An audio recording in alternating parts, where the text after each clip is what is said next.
ঢেঁড়স, ভেন্ডি বা লেডিস ফিঙ্গার খুবই পরিচিত এই সবজি হিসাবে বাজারে সহজলভ্য। বিশেষ করে গ্রীষ্ম বর্ষায় বছরের অন্য সময়ের থেকে দাম কিছুটা হলেও কম থাকে ঢেঁড়সের। সেদ্ধ হোক বা সর্ষে বাটা দিয়ে চচ্চড়ি, অনেকের পাতেই বরাবরের উপকরণ এই ঢেঁড়স। মূলত গ্রীষ্ম প্রধান দেশ যেমন আফ্রিকা বা এশিয়ার একটা বড় অংশ জুড়ে ঢেঁড়স চাষ বহুল প্রচলিত। সবুজ অথবা লাল দুই রঙে দেখা যায় হাটে। জীববিজ্ঞানে কিন্তু এটি ফল হিসাবেই চিহ্নিত হয়। ঢেঁড়সের মধ্যে জেলের মতো যে জলীয় পদার্থ থাকে সেটির নাম মিসিলেজ। এটির কার্যকারিতা অসীম। খাবার হজমের সময় এটি কোলেস্টেরলের সঙ্গে আবদ্ধ হতে পারে, ফলে কোলেস্টেরলকে শরীর শোষণ করার আগেই মলের সঙ্গে তা দেহের বাইরে বেরিয়ে যায়। আরও রয়েছে লেকটিন নামে একটি প্রোটিন, যা ক্যান্সারের কোষকে বৃদ্ধিতে বাধা দেয়। একটি টেস্ট টিউব গবেষণায় ঢেঁড়সের এই গুণ পরীক্ষিত।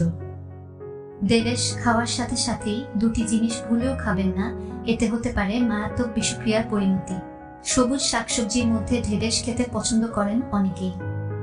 ঢেঁড়স ভাজা, ঢেঁড়স সেদ্ধ বা ঢেঁড়স তরকারি এই সবজির মরশুমে বেশিরভাগ বাড়িতেই রান্না হয়। এর স্বাস্থ্য গুণও রয়েছে ভরপুর। স্বাস্থ্যের দৃষ্টিকোণ থেকে এটি আমাদের শরীরের পক্ষে খুবই উপকারী। প্রোটিন, কার্বোহাইড্রেট, ক্যালসিয়াম, ফ্যাট, উপস্থিত fibre, phosphorus, iron, potassium, magnesium, sodium, copper. ঢেঁড়সে উপস্থিত এই উপাদানগুলি আমাদের দেহের জন্য খুব উপকারী। তাই চিকিৎসকরা এই সবজিটি খাওয়ার পরামর্শ দেন। তবে এত উপকারী সবজিটি খাওয়ার সময় অবলম্বন করা উচিত বিশেষ সতর্কতা। কখনোই ঢেঁড়স খাওয়ার সাথে দুটি জিনিস খাওয়া উচিত নয়, অন্যথায় এটি আমাদের স্বাস্থ্যের জন্য বিষে পরিণত হতে পারে। কি সেই দুটি শাকসবজি? চলুন জেনে নেওয়া যাক। মূলো। ঢেঁড়স খাওয়ার সাথে সাথে ভুলেও মূলো খাবেন না। মূলো আর ঢেঁড়স একসাথে খেলে আপনি ত্বকজনিত সমস্যার শিকার হতে পারেন। এই দুটি সবজি একসাথে খেলে মুখে এক ধরনের ছোপ পড়তে পারে। এই দুই সবজি একসাথে খেলে এটি গুরুতর সমস্যার আকার নিতে পারে, এমনকি চোখের তলা ফুলে পর্যন্ত যেতে পারে। তাই মুখকে দাগহীন রাখতে এই দুই সবজি ভুলেও একসাথে খাবেন না। করলা। মূলো ছাড়া ঢেঁড়স খাওয়ার পরপরই ভুলেও করলা খাবেন না।